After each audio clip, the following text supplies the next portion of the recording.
Buenos días. ¿Cómo están? ¿Ya listos casi para el fin de año? Bueno, el día de hoy vamos a hablar sobre el trabajo que se ha estado haciendo en los consulados de México en Estados Unidos. Está con nosotros el secretario de Relaciones Exteriores, el doctor Juan Ramón de la Fuente, y también está José Antonio Peña Merino, Pepe Merino, el titular de la Agencia de Transformación Digital y Telecomunicaciones, para platicarnos también los avances en la digitalización de trámites y reducción de trámites, particularmente de los consulados. Entonces, no sé quién inicia. Juan Ramón, adelante.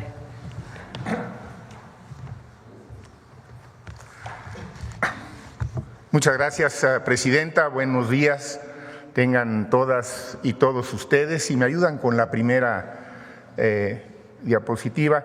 Aquí pueden ver ustedes el universo que tenemos que proteger y apoyar en los Estados Unidos.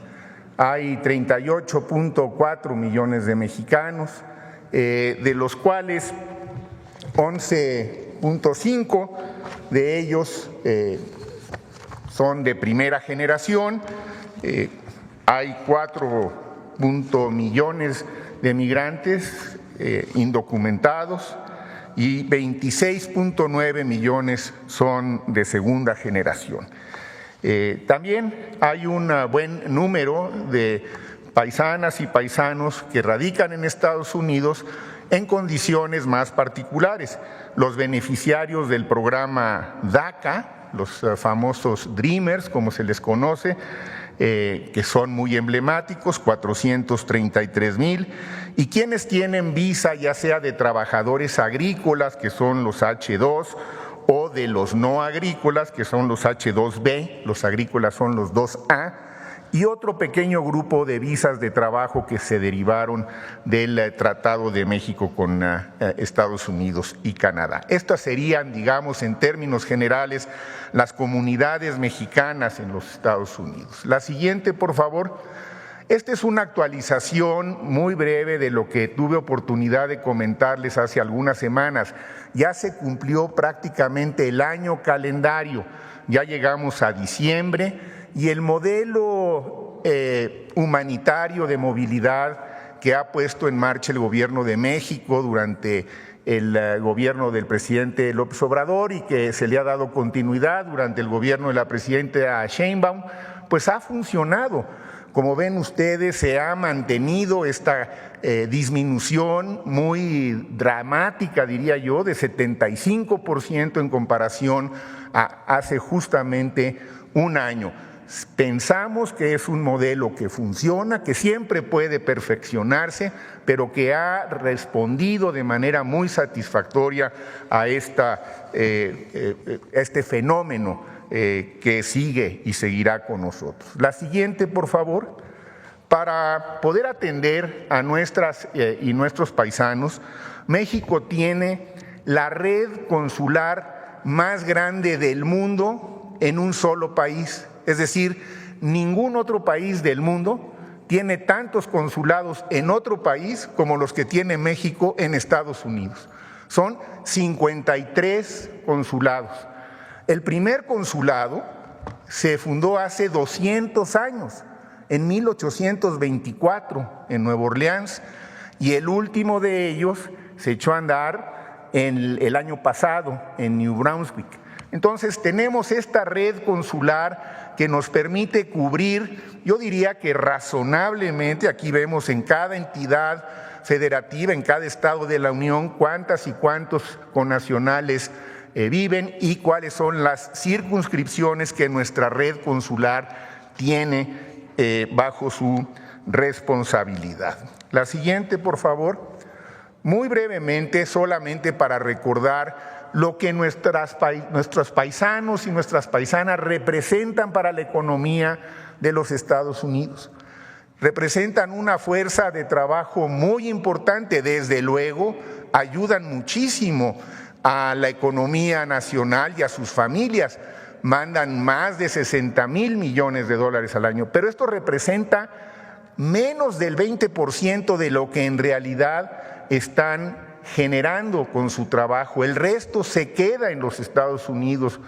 Aún, por supuesto, los que no tienen documentos pagan impuestos y contribuyen de manera importante al pago de impuestos en los Estados Unidos. Se estima, esta es una cifra, la última que tenemos de hace 2 años, que son 42.6 mil millones de dólares lo que pagan de impuestos quienes no cuentan con una documentación formal y 121.5 mil millones lo que las personas migrantes contribuyen. En su conjunto, la estimación que se tiene, y todas estas son fuentes estadounidenses, son fuentes de ellos, no son fuentes nuestras, salvo en el caso de las remesas que llegan a México, que son datos del Banco de México. Se estima que contribuyen aproximadamente con el 8% del Producto Interno Bruto más grande del mundo, que es el de los Estados Unidos. Entonces, son trabajadoras y trabajadores que contribuyen de manera importante al desarrollo de sus comunidades allá y que desde luego juegan un papel fundamental para apoyar a sus familias en México. La siguiente, por favor. ¿En qué consiste básicamente la protección consular en materia legal que ya están de manera preventiva otorgando nuestros 53 consulados? Lo primero es la estrategia legal. Hay un programa de asesorías legales externas que se fortaleció con la contratación de 329 asesorías. Estas son asesorías jurídicas que ha contratado por instrucciones de la presidenta, la Secretaría de Relaciones Exteriores, y que apoyan el trabajo legal de nuestra red consular. A estos abogados, dentro del programa PALE, que así se conoce, Programa de Asesorías Legales Externas, se han sumado muchos otros consultores, despachos, abogadas y abogados, muchos de ellos de origen mexicano, que de manera voluntaria se han acercado también o han reaccionado al llamado de los consulados para tener una red potente, digamos, de asesorías jurídicas que están muy actualizados. ¿Por qué? Porque la legislación en Estados Unidos sobre el tema migratorio es complicada. Hay un marco jurídico internacional, hay una convención importante, la Convención de Viena sobre asuntos consulares, hay una legislación federal estadounidense y después cada estado de la Unión tiene su propia legislación estatal.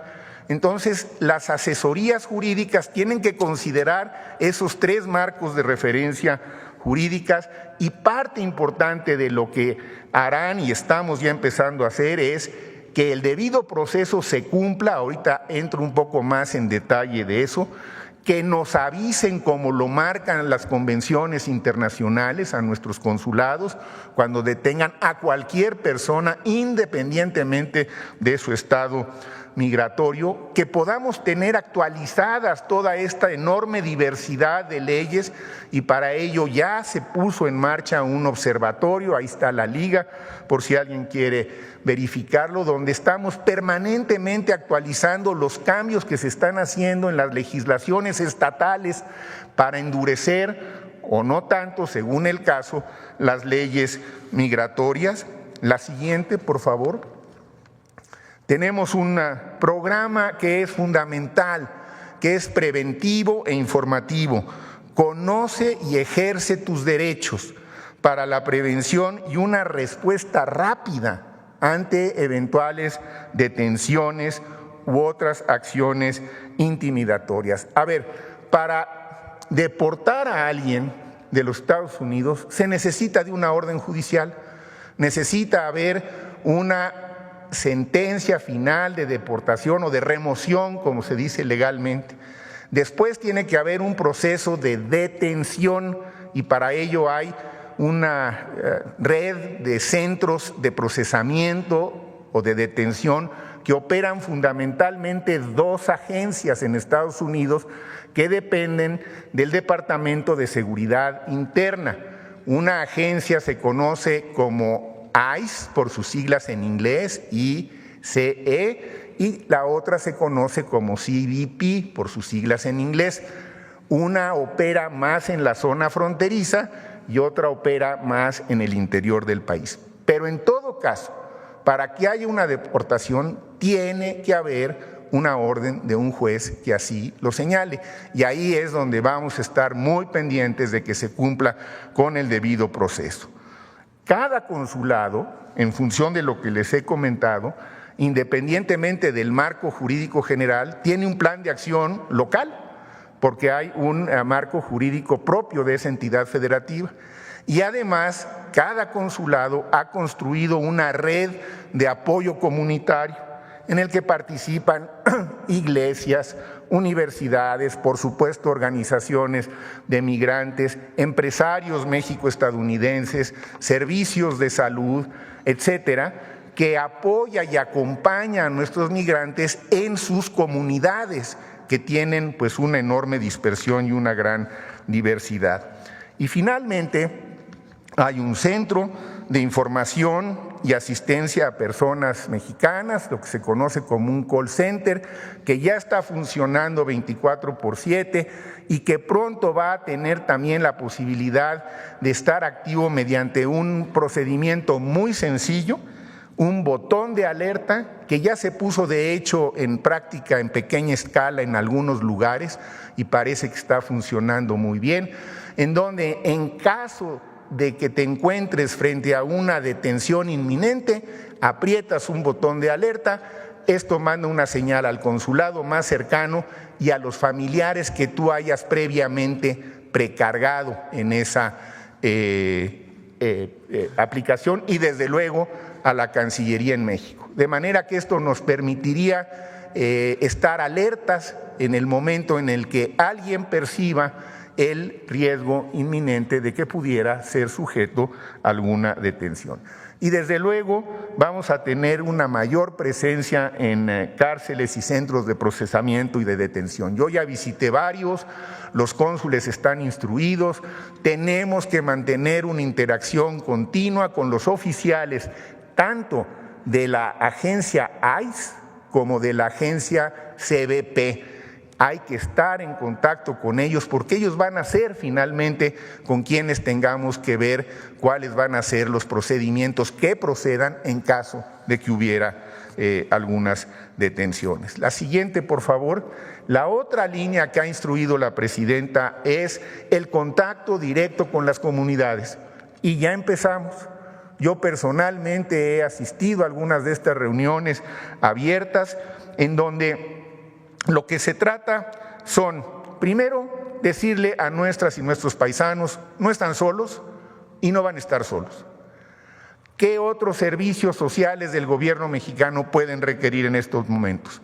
Ya hay, en una escala menor todavía, pero puede crecer, servicios del IMSS, del Infonavit, del SAT, de Financiera para el Bienestar. Vamos a brindarle atención especial a todas y todos aquellos que deseen regresar a México y también aquellos que pudieran en un momento dado ser objeto de alguna deportación y a sus familias. Están, por supuesto, incluidas sus familiares. Estamos haciendo también una enorme difusión para que todos aquellos que tienen hijos nacidos en Estados Unidos los registren en los consulados. No todos lo han hecho todavía. Sería deseable que todos estuvieran registrados en nuestros consulados, porque esto es lo que le permite al consulado en un momento dado poder actuar de manera legal en su defensa. Y los consulados de puertas abiertas, reuniones con la comunidad, de cara a la comunidad, escuchar sus planteamientos, escuchar sus preocupaciones y escuchar sus sugerencias y sus críticas. Es una población que merece la mayor y la mejor de nuestras atenciones. Y estamos también construyendo una narrativa que pueda ser común más allá de las diferencias propias de cada comunidad y de cada circunscripción. La última, por favor, la siguiente. Las alianzas estratégicas. Quiero tomar un minuto más nada más para decirles, yo considero que estas alianzas estratégicas van a ser fundamentales independientemente de las contingencias que surjan en las próximas semanas y en los próximos meses. Hay en muchas comunidades un gran ambiente. Estamos trabajando con autoridades locales, con alcaldes, con alcaldesas, con concejales, con legisladores estatales y federales. Se trata de construir lo mejor que podamos estas alianzas que puedan tener un efecto real en las comunidades, contrarrestar la desinformación, que es, como siempre, ante estos fenómenos un grave problema, destacar las aportaciones de nuestras y nuestros paisanos en Estados Unidos y, desde luego, procurar que los planes de protección y asistencia consular se lleven a cabo de la manera más eficaz que seamos posible. En suma, Presidenta, estas son algunas de las acciones que usted nos ha instruido que reforcemos. Ya están en esta dinámica todos nuestros consulados y desde luego hay otra parte muy importante de las cuales le va a platicar José Antonio Peña Merino, que quiero aprovechar para agradecerle a él y a su equipo la excelente colaboración y el gran apoyo que nos están dando para que los trámites y la atención en los consulados sea más eficiente y de mayor calidad. Muchas gracias. A ver si se puede poner el teléfono del call center. El teléfono del call center. Ahorita se los pasamos con mucho gusto. Adelante. Buen día. Si me hacen favor. Bueno, como adelantaba el canciller y la presidenta lo ha mencionado repetidamente, el proyecto de simplificación y digitalización en los consulados que sirven a nuestras paisanas y paisanos en Estados Unidos, pero también en el resto del mundo, pues es uno de los proyectos prioritarios y que ya hoy estamos en condiciones de lanzar con 2 trámites de alto volumen, que ahorita les detallo. Siguiente, por favor. Primero, la ventanilla única de servicios consulares, son 52 trámites en total. Hoy queremos presentar los trámites de registro civil, que son de los más comunes que utilizan nuestros connacionales en Estados Unidos, y el tema de las citas para aquellos trámites que requieren hacerse de manera presencial, además de proveer la información que ya adelantaba el canciller, el Observatorio de Leyes y Medidas Antiinmigrantes, protección a personas mexicanas en el exterior para buscar asistencia y, por supuesto, el Instituto de Mexicanas y Mexicanos en el Exterior. Entonces, si me hacen favor y podemos abrir el sitio muy rápido nada más para mostrarlo. Bueno, este es el sitio, es miconsulado.sre.gov.mx. Al inicio está el tema que ya adelantaba el canciller y poco a poco vamos a ir habilitando los distintos botoncitos. El primero, agenda tu cita, esto es importante decirlo, simplemente dan clic, les pide subir los documentos para el trámite que requieren hacer, eso desde ya les ahorra un viaje al consulado. Lo cual es importante porque aunque hay una presencia, como ya adelantaba el canciller, enorme de consulados en Estados Unidos, pues aún puede haber traslados importantes. Una vez que suben los documentos, eligen un día y hora y cuando se validen estos documentos por parte del consulado ya se le confirma la cita y puede atender la persona. Esto garantiza, 1, que haya mayor disponibilidad de espacios y 2, que se ahorren por lo menos un viaje, y era una de las solicitudes más importantes. Nosotros tuvimos la oportunidad, parte del equipo, de ir a algunos consulados y era una demanda bastante frecuente. El segundo tiene que ver con el registro civil y hoy lanzamos 9 trámites de registro civil que están ahí señalados. Algunos, los que están en color cafecito, son trámites que requieren hacerse de manera presencial, por ejemplo, un acta de nacimiento de un bebé o acta de matrimonio si uno contrae matrimonio en Estados Unidos, por ejemplo, y los que están en verde son trámites que ya están habilitados para hacerse en línea. Por ejemplo, si el acta de nacimiento no está en el sistema del CID de RENAPO, pedir que se suba, de modo que se pueda imprimir un acta certificada desde el hogar, como lo hacemos en México. Corregir un error en el acta, y ahorita si quieren entro en un poquito más de detalle.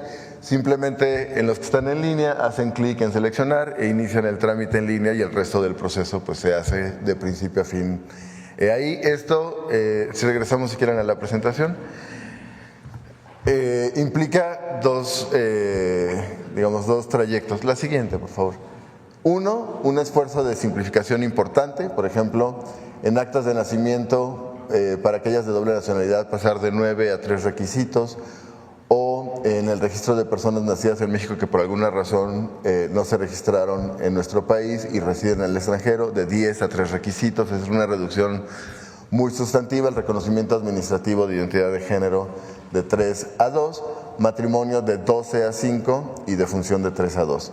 Y esto implica que se emitieron nuevos lineamientos de los requisitos de los trámites de registro civil en los consulados. Los consulados funcionan como un registro civil. Entonces, estos nuevos lineamientos se publicarán en los siguientes días en el Diario Oficial, y en ningún caso se puede solicitar más requisitos que los que están especificados. Siguiente, por favor. Por otra parte, cuando el Sistema Nacional de Identidad que gestiona RENAPO, y aquí un agradecimiento enorme a la secretaria Rosa Isela Rodríguez y a su equipo, es lo que permite que todos los registros civiles del país estén conectados en una plataforma digital, y eso implica pues que puedan hacerse correcciones de manera remota, o trámites o impresiones de copias certificadas, etcétera, ¿no? Ahora, el registro civil que opera en los consulados también forma parte de esto, y esto nos permite digitalizar todo lo que les voy a mencionar. Siguiente, por favor. Estos son los tres, digamos, de mayor impacto. Uno, la solicitud de captura para que puedan imprimir en sus casas copias que tienen la validez de un original del acta de nacimiento, como ya lo hacemos en la Ciudad de México y en el resto del país.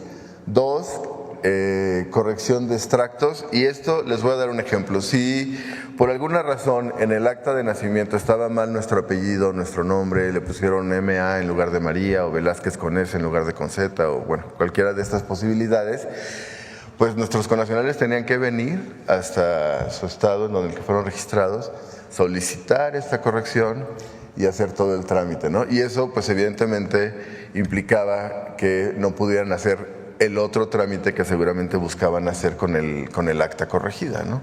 Entonces ahora lo van a poder hacer de manera remota, las dos.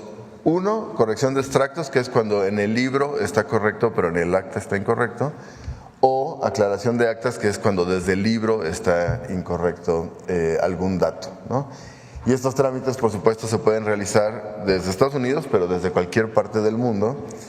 Y aquí, la verdad, un reconocimiento enorme y un agradecimiento enorme a las 32 entidades del país. A poder habilitar estos trámites de manera digital implicó una coordinación con los 32 registros civiles.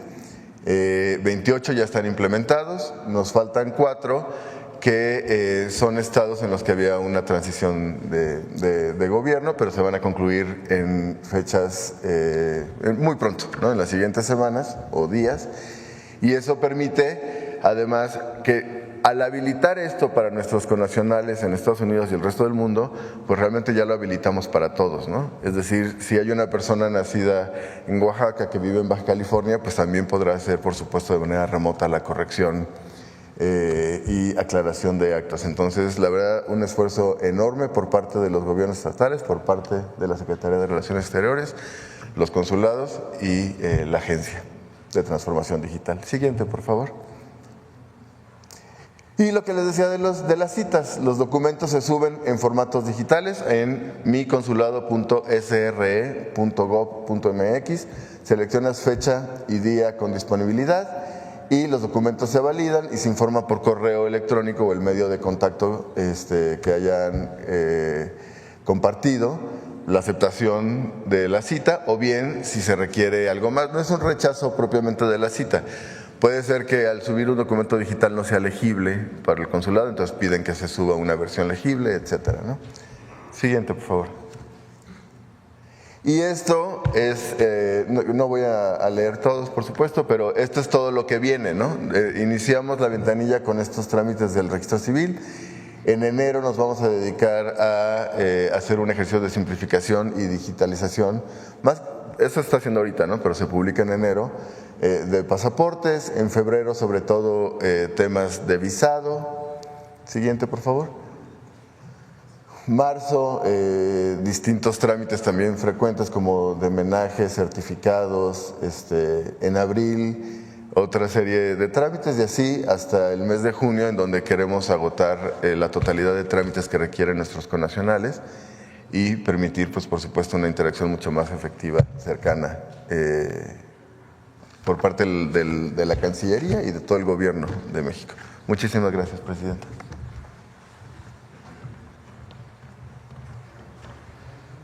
¿Tenemos por ahí el teléfono? A ver si... ¿Ya lo tiene? A ver, pónganlo.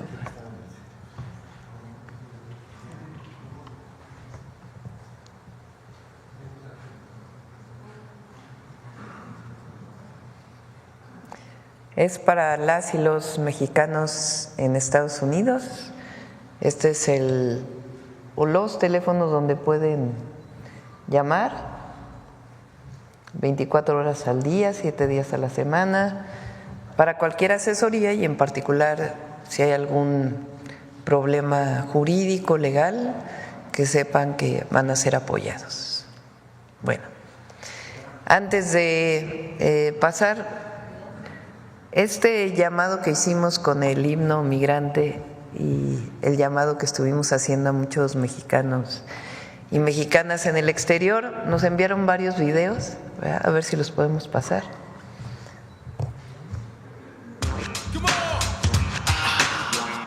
Buenas mañaneras, Presidenta Claudia. Aquí respondiendo a su llamado, soy Sergio Arau, que junto con Yareli Arismendi, mi esposa y cómplice, hicimos la película Un Día Sin Mexicanos hace 20 años. Y nos parece muy importante la pregunta de qué hacemos los mexicanos en Estados Unidos. Pero me parece más importante saber qué harían los Estados Unidos sin los mexicanos. Entonces estamos trabajando en la segunda parte de la película y nos encantaría conocer sus historias. Escríbanos, mándenos sus anécdotas, todo lo que ustedes sepan, todo lo que ustedes quieran, a nosotros y a la Presidenta, por supuesto, para hacer una cosa en conjunto. Y eso nos va a ayudar mucho para hacer la segunda parte que vendrá en el 2025, ya pronto. Y acuérdense que México también se escribe con M de migrante.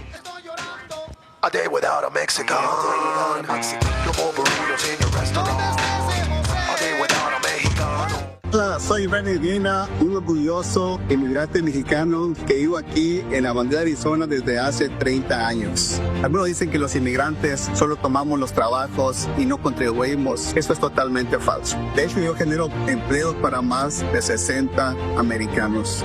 Ahora les voy a platicar cuánto nosotros inmigrantes pagamos en impuestos aquí en los Estados Unidos.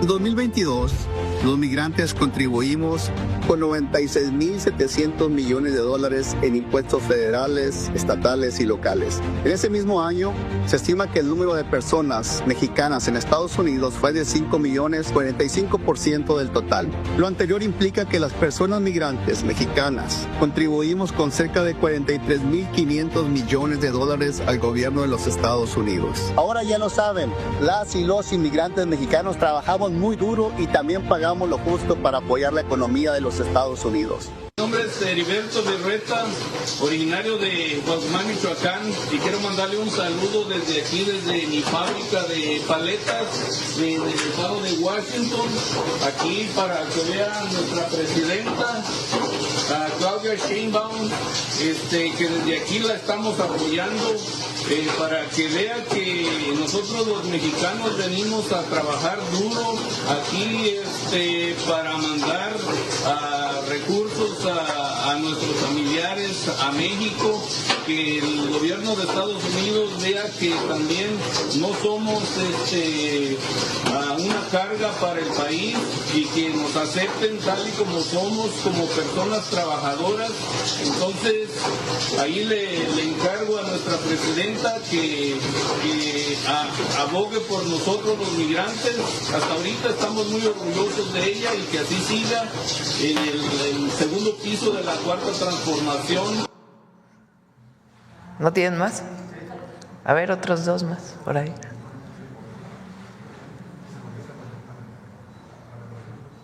¿Sí los tienen?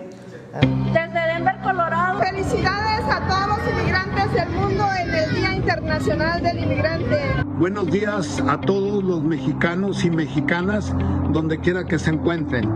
Buenos días, Presidenta Claudia Sheinbaum. Saludos desde San José, California. Hola paisanos, les mando un fuerte abrazo desde San Antonio, Texas.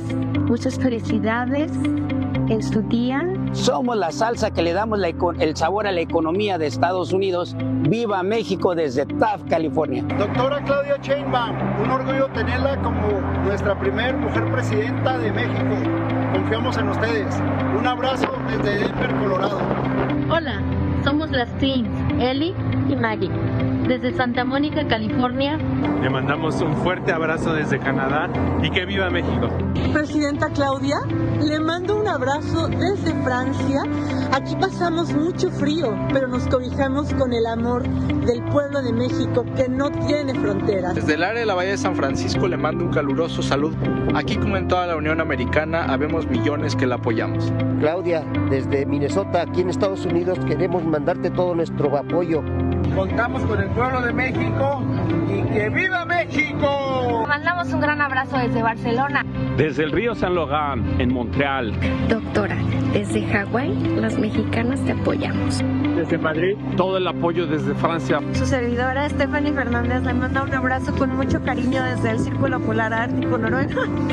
Porque amamos a México, aún estando lejos. Desde Luxemburgo. Desde Ljubljana, Eslovenia. Desde Zurich, Suiza. Desde Denver, Colorado. Saludos desde la ciudad de La Milla. Desde Santa Ana, California. Que vivan los y las migrantes. ¡Viva México! ¡Viva! Siempre vamos a apoyar a nuestros hermanos y hermanas migrantes. Adelante. Aquí, en medio. Adelante, vamos primero en las filas de adelante y si nos da tiempo vamos atrás. Hola, Presidenta. Gracias. Karen Ballesteros, de Canal 11. Primero, preguntar sobre el tema, sobre esta aplicación del botón de alerta que presentaba el canciller.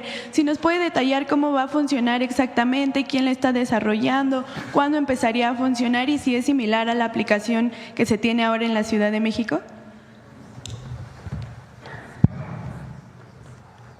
Sí, lo estamos desarrollando con el apoyo de la Agencia de Transformación Digital y la idea es que sea una aplicación muy sencilla porque la queremos fundamentalmente para casos realmente de emergencia, ¿no? En el momento en que la necesites. ¿Cuándo es cuando la puedes necesitar?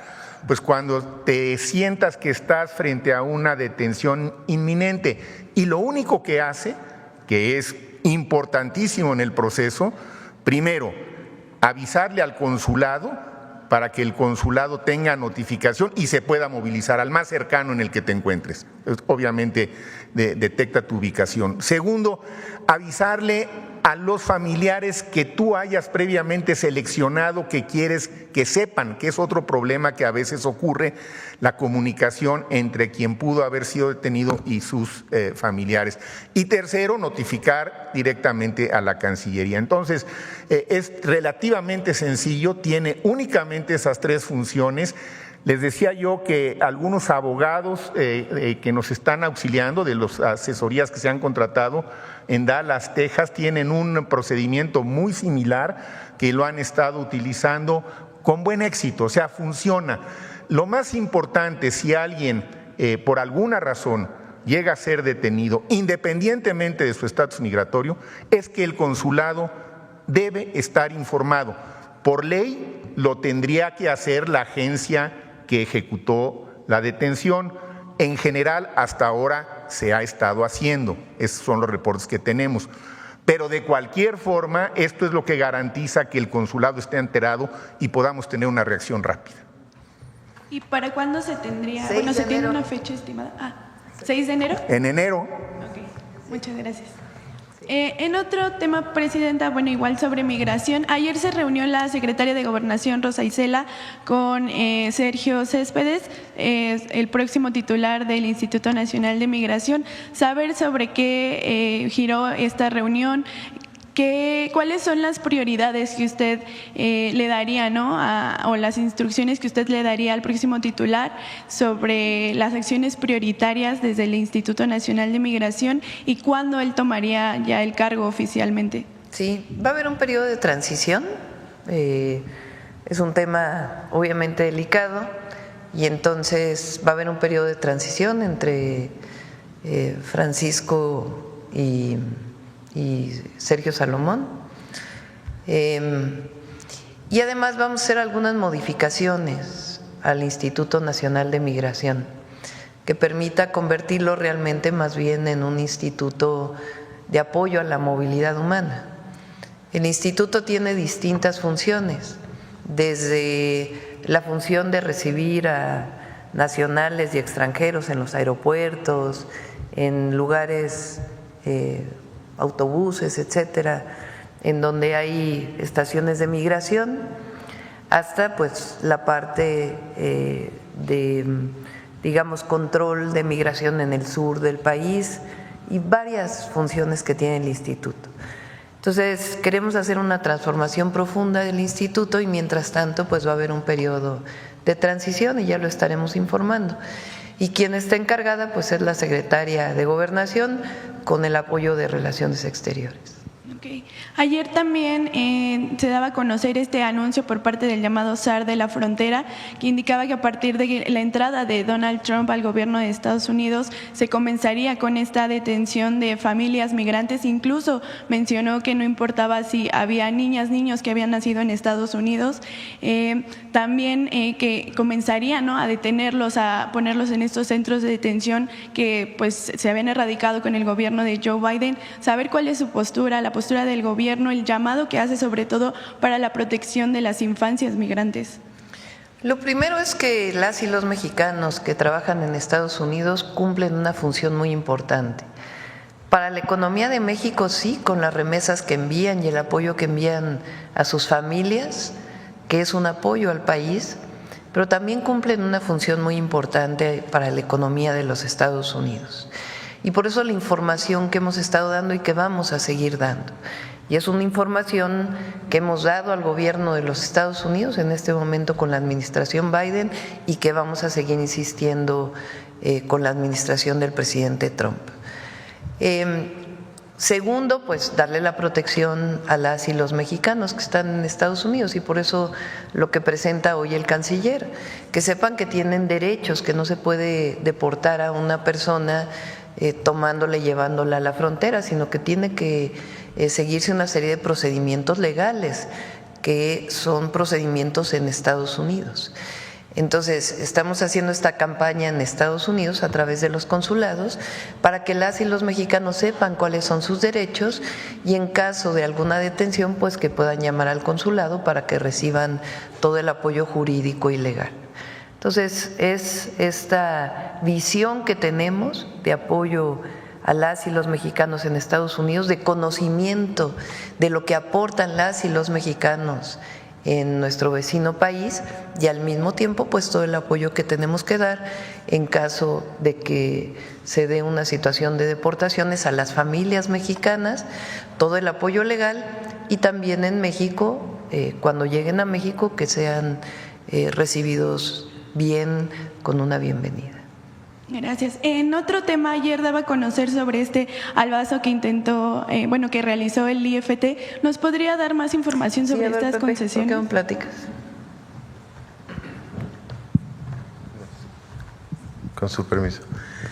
Bueno, como ustedes saben, el espectro radioeléctrico es propiedad del Estado mexicano, ¿no? Y el espectro radioeléctrico tiene distintas bandas, ¿no?, bajas, altas, para distintos usos. Puede ser radiodifusión o puede ser conectividad, por ejemplo, ¿no?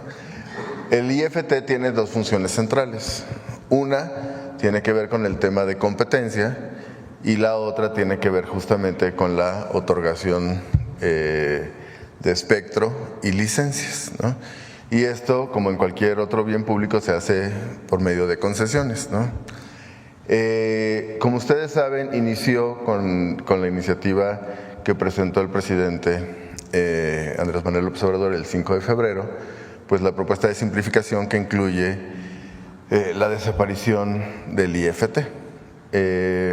Y este es un trayecto pues, que se han dado desde febrero, y justamente un día antes de que se publicara en el Diario Oficial de la Federación lo que el Congreso mexicano aprobó, pues se hace pública inicia, digamos, el proceso ya público de la licitación de más de 2,400 cachitos y cachotes de espectro, ¿no? Algunos son cachitos porque son espectros locales, por ejemplo, para radios comunitarias, y algunos son muy grandes, como la de 600 megahertz, que permitiría a un proveedor de telefonía celular proveer o crecer los servicios de 5G, ¿no? Que es parecida a la de 700 que tiene Altán, por ejemplo, que usa Altán.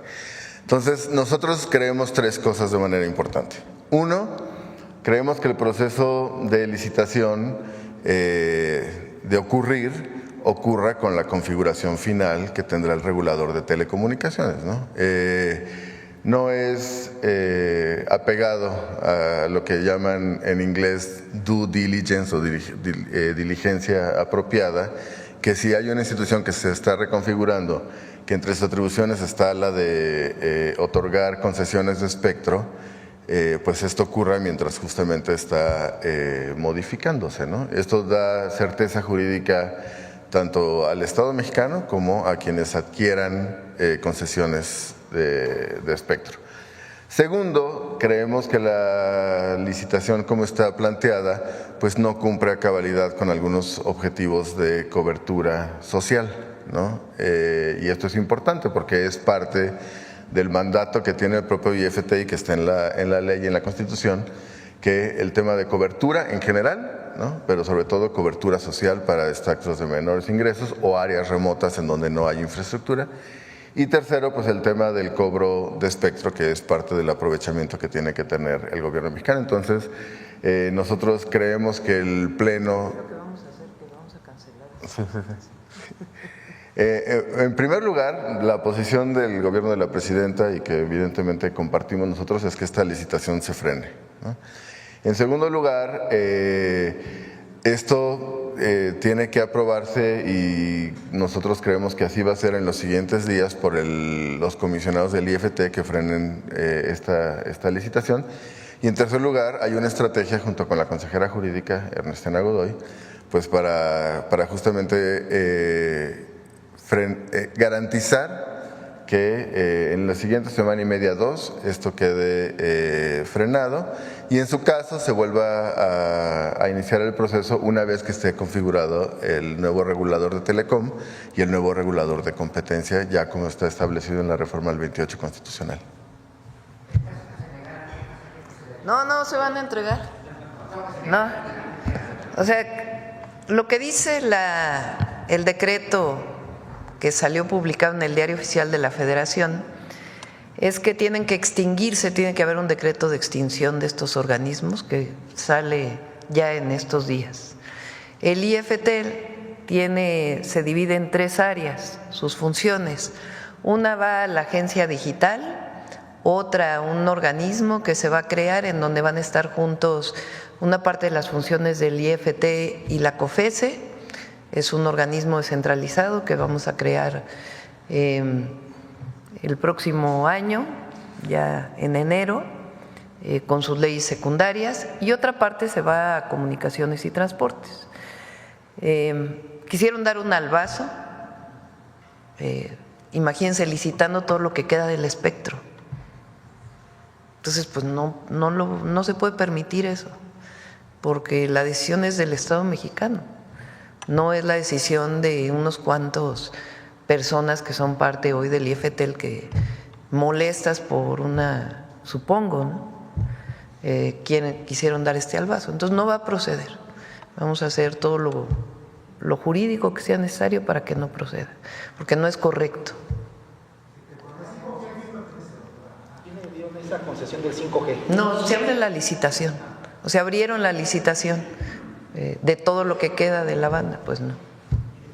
Sí. ¿Cuántas frecuencias de radio se están necesitando? ¿Cuántas frecuencias de radio eran? 2.400, imagínate. En todo el país, todo el país. O sea, lo que queda prácticamente del espectro, lo quisieron licitar un día antes de que… Entonces, eso no va a proceder. No, no es necesario. No es necesario, sí. Sencillamente a la hora de extinguir el organismo, pues ya no tiene atribuciones para licitar y el nuevo organismo pues va a cancelar cualquier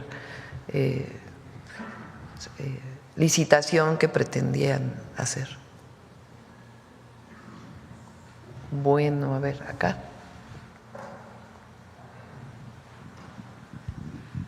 Hola, Presidenta, buenos días. César Huerta, de la revista Polemón.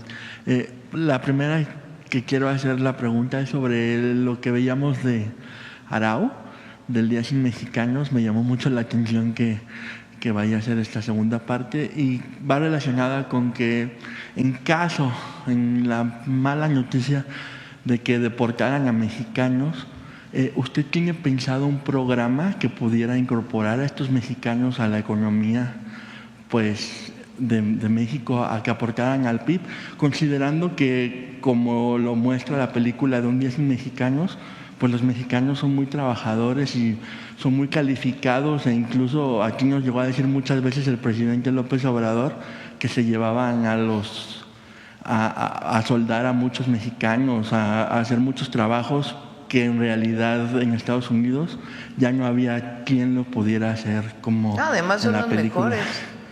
Exacto. Los trabajadores del campo, de las fábricas, de la construcción. Vean ustedes todo lo que han aportado y además tienen pequeñas empresas o grandes empresas incluso en Estados Unidos. Entonces, primero que reciban todo el apoyo del gobierno de México a través de los consulados y que sepan cuáles son sus derechos. Segundo, pues lo que hagamos de política exterior de alto nivel, en su momento con ya la administración del presidente Trump. Y tercero, a todos aquellos que lleguen a nuestro país, siempre se les va a recibir y se les va a dar los apoyos sociales, los programas de bienestar y también todo el apoyo que requieran, que en su momento ya lo estaremos informando.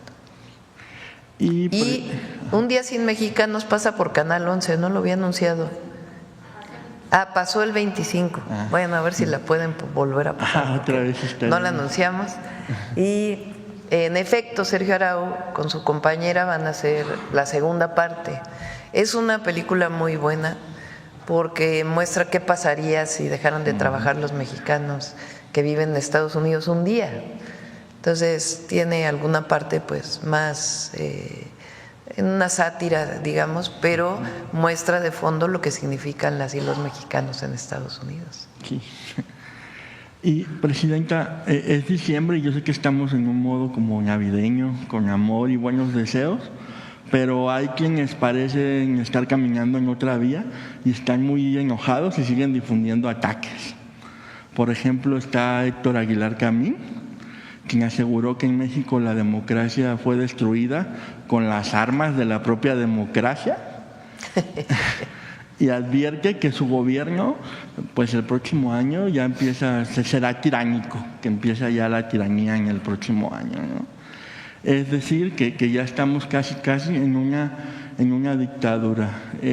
Además de Aguilar Camín, pues hay otros personajes que vuelven a insistir en que no se sabe quién gobierna México y que si es usted o es el presidente López Obrador, siguen ahí dando lata a ciertos payasitos del YouTube ahora. ¿Qué opinión le merecen estas afirmaciones y cómo responde a quienes llevan meses deslegitimando su liderazgo con este tipo de comentarios machistas y mentirosos y difundiendo la idea de que pues en México hay una dictadura. ¿Cómo dices que dijo Aguilar Camín? Que la democracia se derrotó con la propia democracia. Fue destruida por la propia democracia. O sea, ¿cómo es que la democracia se derrota con democracia? ¿Y eso es autoritarismo? Ajá. No, pues. Y además lo dice como en una cadena de radio que se escucha por todos lados. Están muy molestos por varias razones. Una, porque se acabaron los recursos públicos para su beneficio. Ese es lo que más molestos lo tiene. Aquí el presidente, no lo traemos hoy, pero a ver si un día lo recordamos. El apapacho de Salinas de Gortari, Aguilar Camín, que como no terminaba el trabajo que se le había encargado, pues seguía pidiendo más y más y más. De Salinas de Gortari, quien llegó a la presidencia con un fraude electoral, no precisamente con democracia. Muchos intelectuales como él y otros decidieron acercarse en aquel momento a Salinas de Gortari. Yo recuerdo en el 88, después del fraude electoral contra el ingeniero Cuauhtémoc Cárdenas, que en aquel entonces se formaba, se estaban uniendo las fuerzas, porque hubo muchas fuerzas de muchos lugares que apoyaron en su momento al ingeniero Cárdenas. Nosotros, digo nosotros porque éramos una generación, pues desde la universidad, después del movimiento del CEU, muchos de nosotros decidimos apoyar al ingeniero Cárdenas. Y así como había movimientos sociales, igual partidos políticos, dirigentes políticos, sea de movimientos sociales o de partidos políticos, decidieron apoyarlo, pero sobre todo lo apoyó el pueblo de México en un momento muy trascendente del país. Viene el fraude electoral y la imposición de Salinas de Gortari, y este grupo de intelectuales saca un desplegado mientras estaban las movilizaciones contra el fraude, diciendo que en realidad no había habido un fraude electoral y que pues prácticamente ya se habían acercado al poder en aquel desplegado. A ver si en algún momento lo podemos encontrar, aquel desplegado. Vamos a buscarlo. Un desplegado que sale en el 88, principios, yo creo que en el 88. Y son todos estos intelectuales que el presidente llamaba intelectuales orgánicos al poder de entonces, que se acercan, y se acercan principalmente vinculados con recursos económicos. Los cooptaron, digamos. Cuando en el 18 llega el presidente López Obrador, pues a lo mejor tenían alguna esperanza de que siguiera ese flujo de recursos, pero no. Entonces se enojan muchísimo, y lo que les ha ido pasando es que su enojo como que les pone un velo que evita que hagan un análisis de lo que realmente está pasando en el país. Y es un apoyo popular muy grande a la Cuarta Transformación, por la revolución de las conciencias, pero también porque ha dado resultados para el beneficio de quien menos tiene, pero para el beneficio de todos. Ayer estaba viendo, por ahí sale una gráfica de las reservas del Banco de México, histórico, récord. Es decir, la economía está sólida. También salió recién la inflación, que bajó todavía más la inflación. Y no digamos pues lo que significa la inversión extranjera directa, la mejora en salarios, la disminución de la pobreza, de las desigualdades. Entonces este grupo, y particularmente estos comentócratas, no entienden lo que está pasando en el país y dicen cosas tan absurdas como eso de que el autorismo llega a través de la democracia. O sea, ¿cómo?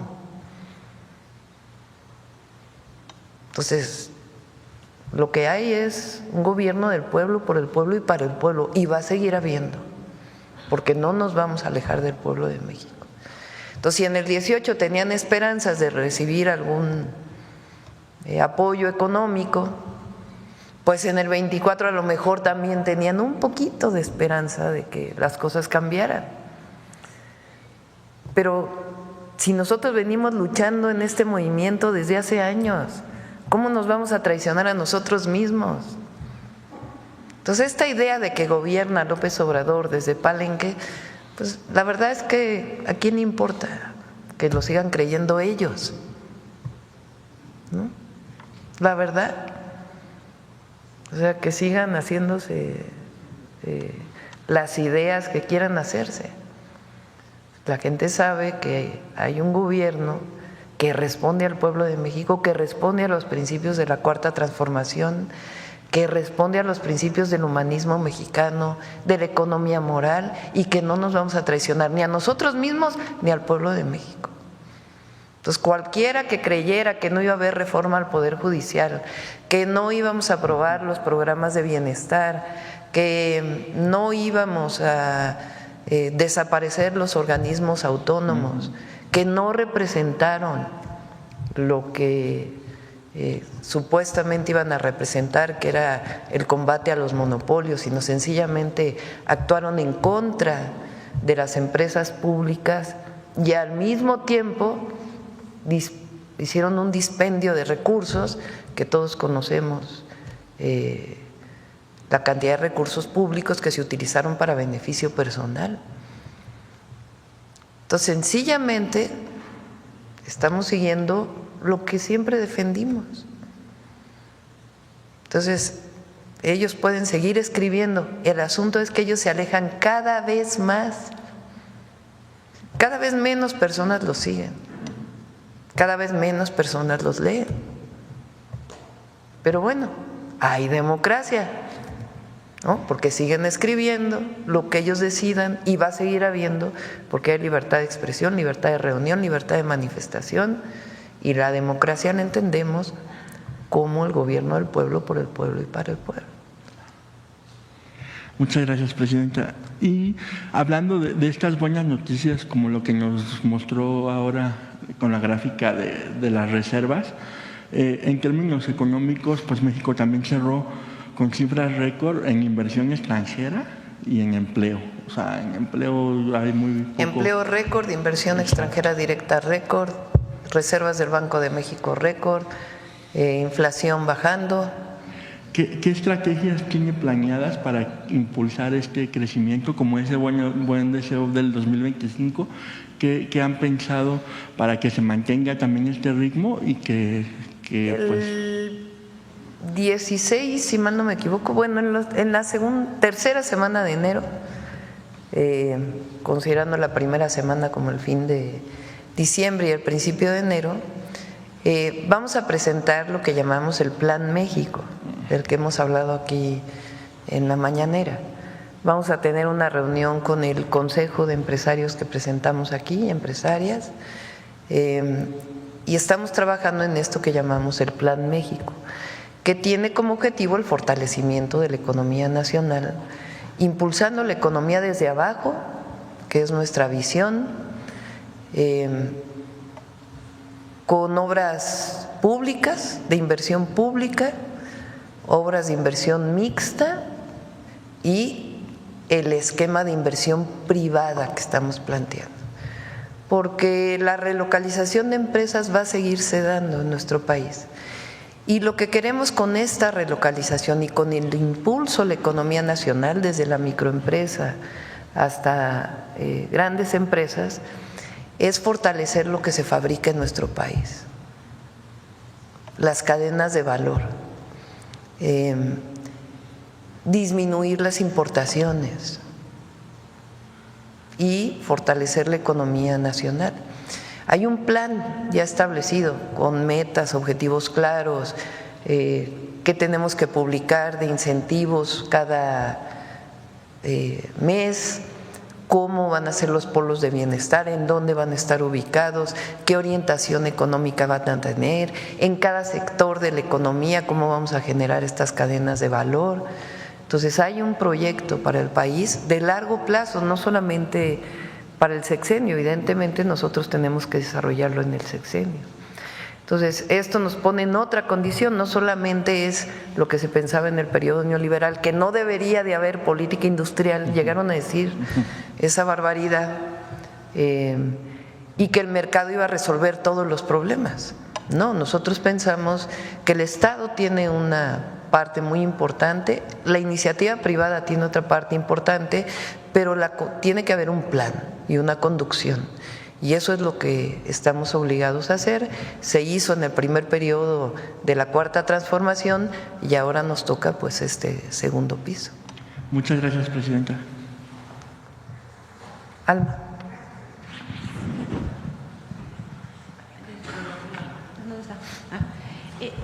Yo quisiera, en el caso de migración, preguntarle al doctor Juan Ramón de la Fuente. Ayer nos hablaba la presidenta de las alianzas que se están haciendo con otros países ante esta amenaza de deportación. ¿Nos podría abundar un poco con quiénes son las pláticas? Lo que ya se venía haciendo con países que enviamos. Sí, con mucho gusto, con permiso, presidenta. Sí, se ha dado continuidad a las pláticas que se tuvieron, incluso desde aquel encuentro en Palenque que hubo. Entonces hemos estado en contacto con los cancilleres, las cancilleres de algunos de estos países, platicando, dándole continuidad a aquella reunión para ver cuáles van siendo sus propios esquemas de contingencia. Varían mucho de país a país. Hace poco que vino acompañando al presidente Petro, el canciller de Colombia, platicamos al respecto, es uno de los temas. Hemos platicado al respecto con el canciller de Guatemala, de hecho quedamos en que probablemente tendríamos una reunión con ellos en enero. La subsecretaria Cerura ha estado también en contacto con algunos otros en Honduras. He estado en contacto desde luego con el canciller de Panamá recientemente. Entonces la idea es mantener por lo pronto la comunicación entre nosotros y probablemente más adelante haya algún encuentro a nivel ministerial para hacerle algún planteamiento a las y los jefes de Estado. Pero la comunicación sigue siendo, la verdad, muy fluida. En esto como que estamos en el mismo canal varios de estos países. Gracias, doctor. Y presidenta, hemos trabajado un tema ya en la jornada respecto al campo y el TLC, bueno, el Telecán y ahora el TEMEC. Y hay varias especialistas que plantean que a 3 décadas de la apertura comercial, pues el campo el mexicano ha sido el gran perdedor, y sobre todo se plantea esta problemática en el caso del maíz, ¿no? Usted se menciona que actualmente 1 de cada 2 kilogramos de maíz que se consume en México es comprado en el exterior, principalmente de Estados Unidos. ¿Qué es lo que se pretende hacer con esto? ¿Cuál es el balance que ustedes tienen al respecto, por favor? México es autosuficiente en maíz blanco, que es el de consumo humano principalmente. Y nuestro objetivo es seguir siendo autosuficientes en maíz blanco. Continuamos con la estrategia de precios de garantía y también con esquemas en los que está trabajando el secretario de Agricultura y Desarrollo Rural, Julio Verdegué, para no solamente apoyar a los productores pequeños y medianos, sino también garantizar el precio de la tortilla, porque no solamente es el apoyo con precios de garantía, sino queremos que el principal alimento de las y los mexicanos, que es la tortilla, no suba de precio. Por ejemplo, la tortilla en tortillería cuesta más, está sobre 24, 26 pesos, dependiendo, algunos lugares llega hasta 30, aquí lo ha presentado Iván Escalante de Profeco, Y la tortillería, por ejemplo, que se vende en tiendas de autoservicio está en 13, 14 pesos. La diferencia es que una se fabrica principalmente con harina de maíz y la otra viene de nixtamal, además de algunas otras características. Entonces está Julio revisando con todo su equipo la cadena de producción de la tortilla, incluso viendo la posibilidad que pudiera bajar de precio en las tortillerías, facilitando, no es subsidiando, sino facilitando, y viendo de qué manera el precio o el maíz que se compra con el precio de garantía a través de lo que hoy será Alimentación para el Bienestar, que Segalmex desaparece y se convierte en Alimentación para el Bienestar junto con las tiendas de Iconsa, para que en los lugares de mayor marginación social se pueda utilizar este maíz que venden las tiendas de Antigua Iconsa, Alimentación para el Bienestar, puedan ser utilizadas para la fabricación de tortilla. Pero el objetivo es seguir siendo autosuficientes en maíz blanco. El maíz que se importa es el maíz amarillo, que va principalmente para alimentación animal. Ahí pues también queremos aumentar la producción de maíz amarillo, aunque es más complejo porque el maíz amarillo tiene subsidios que vienen principalmente de Estados Unidos y con ello ingresan a nuestro país. Ese es, digamos, un tema. Segundo, no solamente es maíz, sino nosotros queremos recuperar la autosuficiencia en frijol.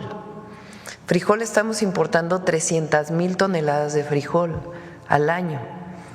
Y el objetivo es aumentar la producción en 300,000 toneladas para ser autosuficientes. ¿Cómo lo vamos a hacer? Con la fábrica de semillas vamos a recuperar la producción de semillas para el bienestar.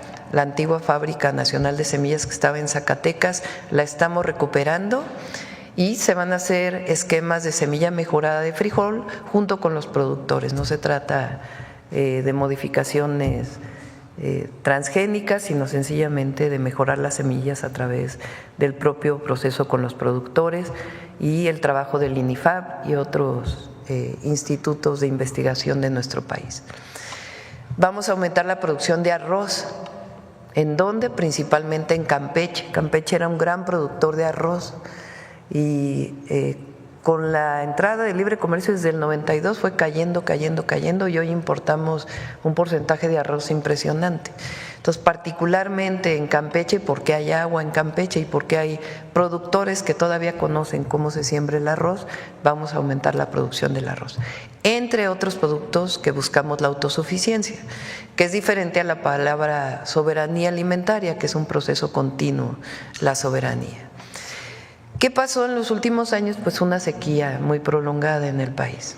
Por ejemplo, el próximo año la producción de trigo pues espera que sea poca, porque particularmente en Sonora y en Sinaloa hubo menos lluvia que en otros lugares del país y en donde se produce principalmente el trigo. Va a haber un apoyo a los productores de trigo por la condición de la sequía y también en Sinaloa vamos a continuar con los apoyos. Entonces hay proyecto. ¿Qué pasó con el tratado? No solamente el tratado, sino la modificación también del 27 constitucional, pues cada vez hay mayor compra de tierras y entonces crecieron de nuevo las grandes productores. Y se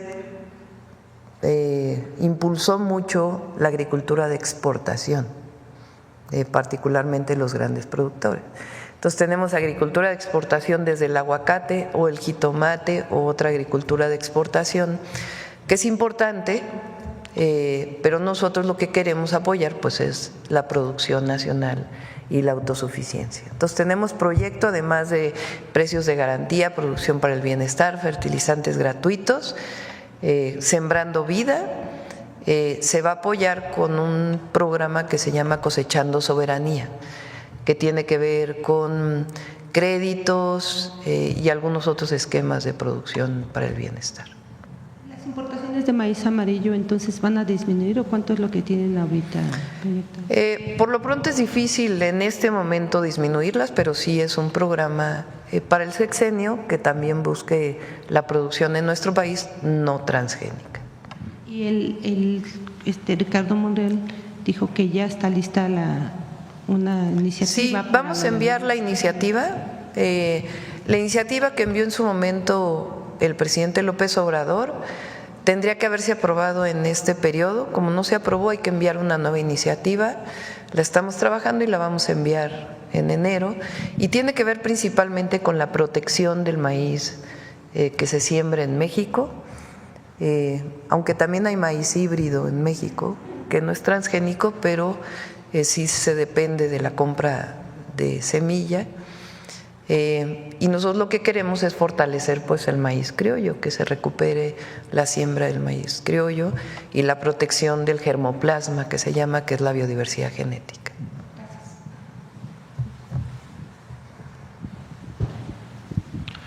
Gracias, presidenta. Fernando Mejía, de Grupo 7 Noticias. Me gustaría hacer un poquito más hincapié en el tema de las deportaciones. Sé que, como ya ha comentado ahorita, pues aún falta, esperando que pues no tengamos que llegar a este punto, pero en caso de que fuera así, ¿cómo se garantizaría que las familias deportadas puedan reconstruir su vida en México, incluyendo pues los accesos a la vivienda, servicios básicos, etcétera? Y a estas mismas personas, ¿cómo se les orientaría pues a aquellos que construyeron un patrimonio ya en Estados Unidos? Con un programa especial que estamos trabajando, lo coordina la secretaria de Gobernación.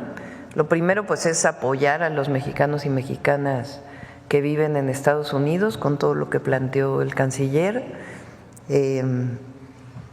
Y todo el trabajo que tienen que hacer los consulados, además pues del apoyo de lo que significa el reconocimiento de su trabajo en Estados Unidos, que es importante, y en México evidentemente. Y por otro lado, en caso de que lleguen a México, pues darles todas las facilidades para que puedan tener acceso a los programas de bienestar y donde ellos decidan vivir, pues que se le den las condiciones para que puedan hacerlo. Ok, gracias, presidenta. ¿Qué pasaría con todos aquellos migrantes que pues no sean de nacionalidad mexicana y pues lleguen a nuestro país? Nosotros somos solidarios con todos y con todas, pero nuestra opinión es que Estados Unidos debería llevar o repatriar a las personas en sus países de origen. Entonces esa es nuestra opinión y nuestra posición hasta ahora, y es una posición que ha tenido México desde hace tiempo, y particularmente en el último año que se reforzó la estrategia humanitaria de migración, de movilidad humana en nuestro país. ¿Y qué pasaría en caso de que pues sí manden pues a migrantes que no sean pues mexicanos? Pues ya lo estamos trabajando, pero de todas maneras nuestra orientación pues es darles la facilidad para que regresen a sus países de origen. Ok, ¿se les apoyaría de alguna manera? Y también Estados Unidos tiene que apoyar. Ok, en otro tema, ¿qué opina acerca de estas amenazas de Donald Trump acerca de tomar el canal de Panamá? Pues ya manifestamos nuestra solidaridad, nuestro apoyo al presidente de Panamá y al pueblo de Panamá, al pueblo y al gobierno de Panamá. El canal de Panamá es de las y los panameños y así tiene que permanecer. Ok, en otro tema, presidenta, ¿qué significa para usted el respaldo pues de figuras como Mike Vigil, ex jefe de la DEA, que dijo que Donald Trump pues no sabe nada y la felicitó a usted diciendo que es supremamente inteligente? Y y pues usted, ¿cómo recibe esta percepción de la imagen de México en el extranjero? No conocí esta declaración, tendría que leerla a ver exactamente qué fue lo que planteó. Yo lo he manifestado varias veces. Nosotros esperamos tener un buen acuerdo con el gobierno del presidente Trump en varios sentidos. Nosotros buscamos colaboración, coordinación en varios temas, nunca subordinación y siempre defendiendo nuestra soberanía. Pero nosotros estamos convencidos, y creo que también el presidente Trump, de que el tratado comercial es un buen tratado, que ha ayudado a Canadá, que ha ayudado a Estados Unidos, que ha ayudado a México, y juntos hacemos o sumamos el 30% de la economía mundial, que la relación comercial nos fortalece y nos va a seguir fortaleciendo frente a otros polos de desarrollo, en particular China. Entonces, esa es nuestra posición, la seguimos manteniendo y la vamos a mantener siempre. Por supuesto que el presidente Trump pues toma sus propias decisiones, ¿verdad? Pero buscamos tener comunicación con él para poder explicar. En el terreno de migración, respetando los derechos humanos, nuestra soberanía, pues se puede colaborar. En el terreno de seguridad podemos colaborar. Por razones humanitarias, nosotros tenemos que colaborar con Estados Unidos para evitar que el fentanilo siga quitando la vida de muchísimos jóvenes.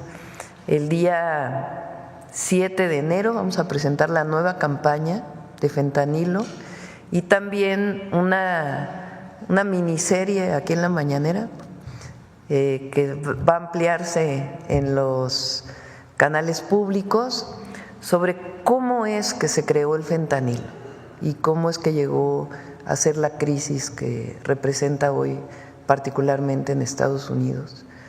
Es importante que se conozca, pero además vamos a hacer esta campaña, vamos a fortalecer la campaña con anuncios en la televisión, estamos reeditando ya con algunas correcciones lo que se hizo para las escuelas, particularmente secundarias, educación media superior, la guía para los padres y las madres, la comunicación general a todas las y los mexicanos, particularmente a los jóvenes que no consuman drogas y menos el fentanilo, que es una droga muy adictiva que finalmente lleva a la muerte, como otras drogas también. Todo esto lo vamos a hacer a partir del 7. Si se fijan, el presidente Trump anunció recientemente que iba a hacer una campaña en Estados Unidos. Pienso que, entre otras razones, por la comunicación que tuvimos y lo que le expresamos en aquella llamada telefónica, aquí Juan Ramón estuvo presente, cuando le platiqué la campaña que hizo el presidente López Obrador, se interesó muchísimo y de inmediato a quien estaba con él le dijo: hay que hacer una campaña igual en Estados Unidos, y recientemente la anunció. Entonces nosotros creemos que podemos llegar a buenos acuerdos con el presidente Trump y vamos a hacer todo lo que esté de nuestra parte para que así sea. Ahora, las decisiones las toma él y frente a esas decisiones pues nosotros también tenemos nuestra estrategia. Entonces eso es lo que vamos a hacer, y siempre protegiendo y defendiendo nuestra soberanía, la grandeza de México y a las y los mexicanos en cualquier lugar donde se encuentren.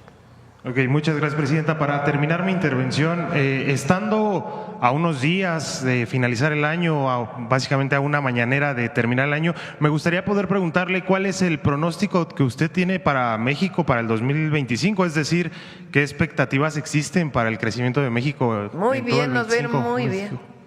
Muy bien, requete bien, diría Delfina. Nos va a ir muy bien porque México tiene con qué, sobre todo hombres y mujeres trabajadoras que aman a su patria, a sus familias, y vamos a salir adelante, siempre. A ver, la última, yo creo. Gracias. Buenos días, Presidenta. Fabián Evaristo, de La Silla Rota. Aprovechando que se encuentra aquí el canciller, quisiera saber su opinión. ¿Qué tiene previsto en la relación que habrá con el que será el próximo embajador de los Estados Unidos en México, Ronald Douglas Johnson? Sobre todo por el corte que trae este próximo funcionario de los Estados Unidos, más militar, las funciones que tuvo como embajador en El Salvador. Si pudiéramos tener una opinión del canciller al respecto de esta relación que se daría con Ronald.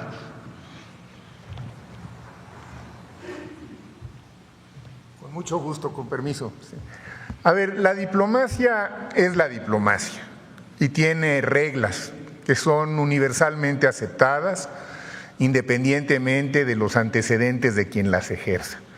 Desde luego, pues vamos a buscar tener toda la cooperación y la mejor de las coordinaciones y también desde un principio y en términos diplomáticos, pues tratar de transmitirle cuáles han sido con toda claridad las indicaciones de la presidenta y los principios constitucionales de política exterior. Siguen siendo la mejor brújula que puede haber para conducir una relación diplomática con cualquier país o en cualquier foro multilateral. Tenemos estos principios normativos que son los que definen al final cuáles son nuestras prioridades, nuestras conductas y nuestras reacciones. Entonces, seguramente a él le darán, como siempre le dan a los nuevos embajadores, una información actualizada sobre México, cuáles son esos principios constitucionales y cómo nos normamos. Yo creo que nos vamos a entender con él. Tiene antecedentes que no son los convencionales de los diplomáticos de carrera, pero eso no impide el que las reglas diplomáticas se apliquen. Entonces, entre las reglas diplomáticas universalmente aceptadas, nuestros principios constitucionales de política exterior y las indicaciones que sobre aspectos puntuales nos va dando la presidenta, yo estoy de verdad confiado en que vamos a lograr tener con él, como con todos los demás embajadores, una forma de operación que sea razonable, respetuosa y eficaz. Correcto, canciller. Gracias. Y otra pregunta, aprovechando que se está aquí al frente, estas acciones extraordinarias que nos estaba mencionando hace un momento en apoyo a los mexicanos radicados en Estados Unidos, ¿merecerían mayores recursos para Cancillería, para Relaciones Exteriores, basado en las amenazas de Donald Trump de estas deportaciones masivas? Hasta ahora el presupuesto que tenemos nos parece suficiente, no se afectó en lo más mínimo el trabajo consular, de hecho se reforzó porque había algunas plantillas que estaban con vacancias que las hemos cubierto, obviamente todas las plazas tienen que estar listas y preparadas para el próximo año, y si en algún momento dado se requirieran más recursos, pues ya lo platicaré yo con la presidenta a ver qué indicaciones nos dan, pero en este momento no tengo esa preocupación, más bien estamos muy ocupados en que aprovechemos bien estas próximas semanas para hacer todo el trabajo informativo, de difusión y preventivo que seamos capaces de hacer. Okay. ¿Hay suficiente personal para poder hacer frente de este apoyo? Sí, las vacantes que había en algunos consulados se están llenando ya y vamos a estar al 100. Sí, yo creo que la red consular de México, déjeme decirle brevemente, la verdad es que es una red consular que está sólida. Ahora que he tenido oportunidad de visitarlos y de platicar, no solamente con las y los titulares, sino con el personal, con los cónsules de protección, con los cónsules de documentación, con quienes nos apoyan en las ventanillas. La verdad es que están comprometidos, están motivados.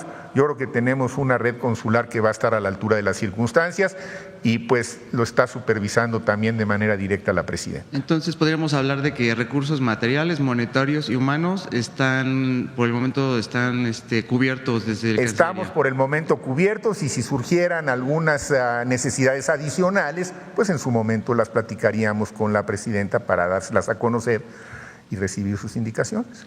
Muchas gracias, canciller. Al contrario. Gracias, presidenta. Bueno, a ver, la última aquí y ya terminamos. Gracias. Presidenta, buenos días. Invitados, buenos días. Compañeros y compañeras, muy buenos días. Héctor Latempa de Medio Puntos Suspensivos Radio, Puntos Suspensivos Comunicación. Presidenta Claudia Sheinbaum Pardo, desde el 2019 he tenido el honor de asistir a las conferencias matutinas del entonces presidente Andrés Manuel López Obrador, ejerciendo un periodismo comprometido con la verdad, la justicia y los valores de la Cuarta Transformación. En este espacio pude llevar el caso del ingeniero Leoncio Salinas Romero, un hombre trabajador y digno que enfrentó una situación profundamente injusta y desoladora. Gracias a la intervención del expresidente López Obrador, la justicia llegó para Leoncio y su caso fue reconocido como una de esas victorias que dan sentido a nuestra lucha diaria por un México más humano y solidario. Sin embargo, esa justicia aún no ha sido completa. Aunque se avanzó significativamente, los medios de comunicación que difundieron este logro no profundizaron en las implicaciones del caso ni en la necesidad de que se garantice plenamente su restitución. Hoy acudo a usted, Presidenta Claudia Sheinbaum, con el mismo espíritu de humildad y esperanza que me llevó ante el presidente López Obrador, como alguien comprometido con las causas sociales y la transformación de México. Le pido respetuosamente que revise este caso y, si es posible, se instruya a las autoridades correspondientes para garantizar que se complete el proceso de justicia para el ingeniero Leoncio Salinas Romero. Se trata no solo de la reivindicación de un hombre, sino del reflejo de los valores que nos unen como nación y como movimiento: la lucha por el bienestar de los más vulnerables, la empatía ante el sufrimiento y la firme convicción de que el derecho y la justicia no son privilegios, sino garantías de un mejor México.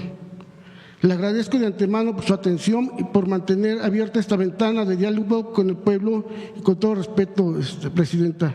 Y ahora le comento, lo despidieron al ingeniero Leoncio, estuvo 24 años aproximadamente en juicio, peleando, no había recibido justicia.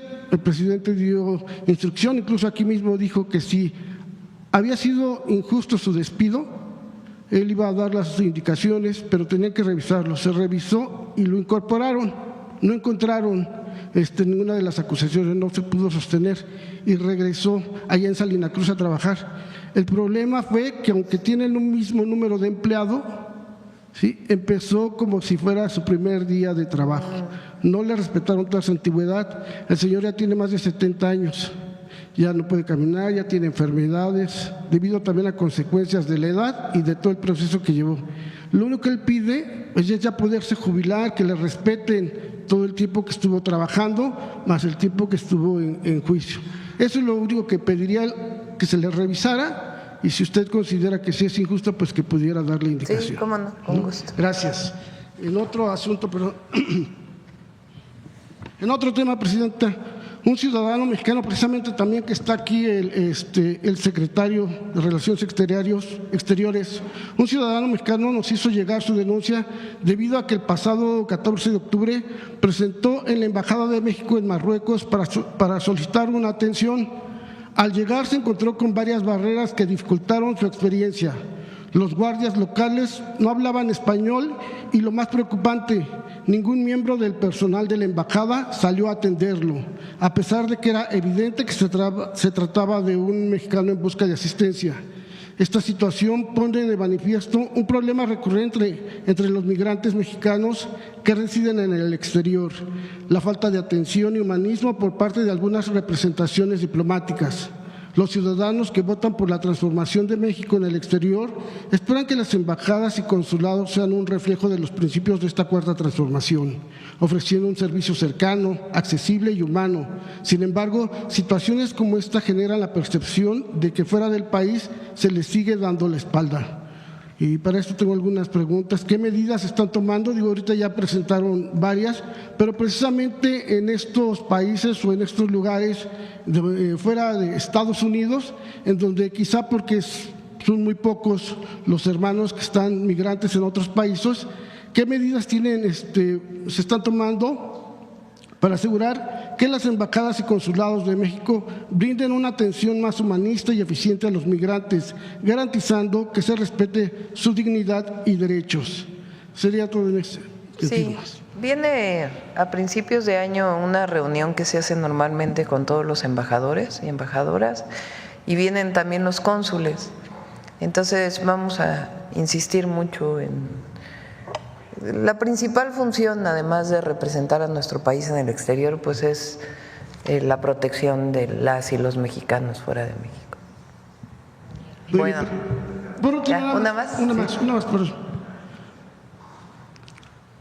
Presidenta, solicito a usted su intervención en un caso que pone en riesgo la integridad física, psicológica y emocional de 3 menores de edad víctimas de abuso sexual, psicológico, por parte de su padre, señor Guillermo X o N. A pesar de los esfuerzos por buscar justicia, la situación ha escalado a niveles de politización e intimidación que no deben tener cabida en un sistema que debe proteger a los más vulnerables. Desde febrero del 2024 se inició la denuncia por violencia familiar en la Fiscalía de la Ciudad de México y a través de investigaciones y peritajes emergieron evidencias claras de abuso sexual. Los menores han sido atendidos en instituciones especializadas como el Hospital J.N. Navarro, donde han recibido tratamiento psiquiátrico y psicológico. Sin embargo, en lugar de garantizar su protección, las pruebas han sido anuladas y la madre de los menores, Regina Schemann, enfrenta múltiples acusaciones fabricadas, medidas cautelares injustificadas y una clara falta de perspectiva de género por parte de las autoridades judiciales. Este caso no solo refleja un abuso sistemático del poder, sino también la urgencia de garantizar justicia para las víctimas, que han sido revictimizadas en el proceso. El estado emocional de los menores es extremadamente frágil y los intentos de suicidio de 2 de ellos en los últimos meses son una señal alarmante que el tiempo apremia. Presidenta, usted es madre y sabe que no hay límite para lo que haríamos para proteger a nuestros hijos. Le suplicamos que intervenga para garantizar que los derechos de estos menores no sigan siendo ignorados. Se necesita su apoyo para garantizar la protección inmediata de los menores y su madre, asegurar una investigación imparcial y libre de consigna política e influencia externa, aplicar justicia con perspectiva de género y el interés superior de la niñez. Estos niños necesitan ser escuchados y protegidos. La lucha de Regina Schemann no es solo por su familia, sino por un sistema que no debe fallar ante quienes más lo necesitan. Gracias por su atención y compromiso con la justicia, la protección de los derechos de la niñez. Muchas gracias, Presidenta. Sí, si le das el caso a Adriana, que está aquí atrás, por favor. Bueno, ya cerramos el día de hoy. Bulmaro, Suave Patria. Con su permiso, Presidenta.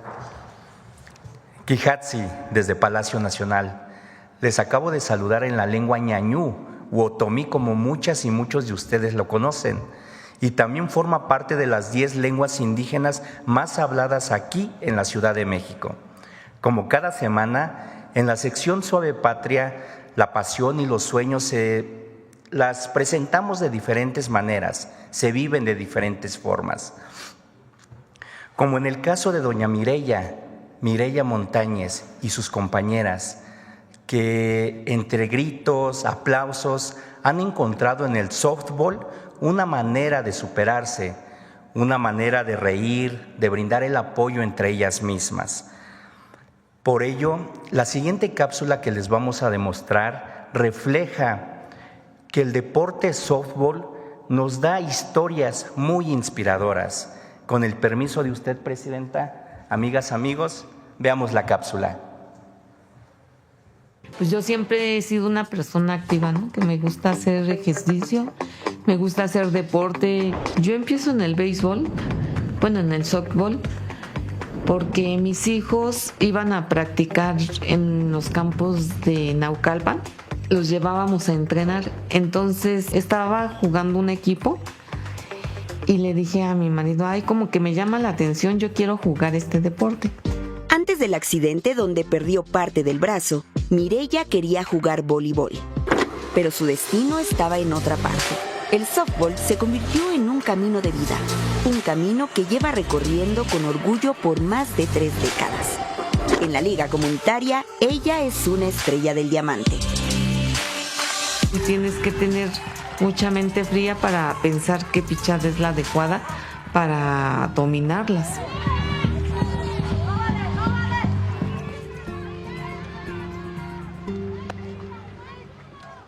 Que me hicieron una pregunta de que si había algún impedimento para salir adelante o jugar cualquier deporte. Yo les comenté que no, que la discapacidad está en la mente.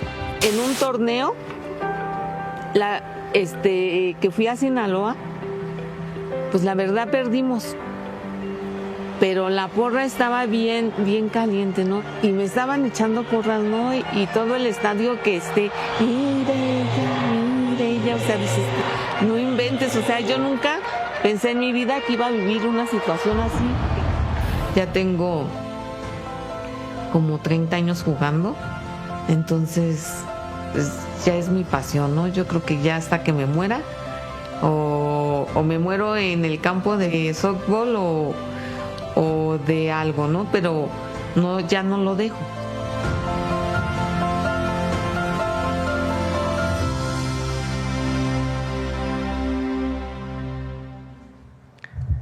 ¿Vieron la sonrisa que tenía doña Mireya al batear y al lanzar la bola?